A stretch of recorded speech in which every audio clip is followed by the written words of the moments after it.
May tatlong tatay.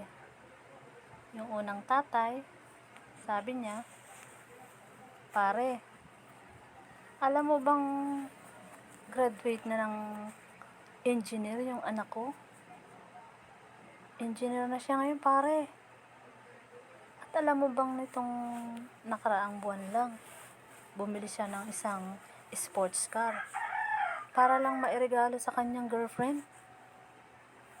Sabi nung pangalawang tatay, "Yun din anak ko, pare.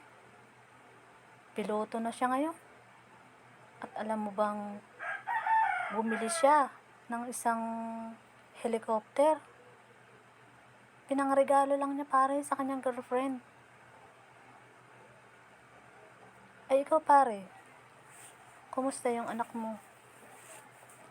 Sabi nung pangatlong tatay, "Yung anak ko, pare, naging bakla at nagtatrabaho siya ngayon." Sabi ng dalawang tatay, "Ay, sorry, pare, ha. Siguro na-disappointed ka doon sa anak mo, no? Sa nangyari sa anak mo, no?" Sabi nung pangatlong tatay, "Hindi, pare. Proud ako, pare, sa anak ko. Kasi alam mo ba, pare, dalawa ang boyfriend niya.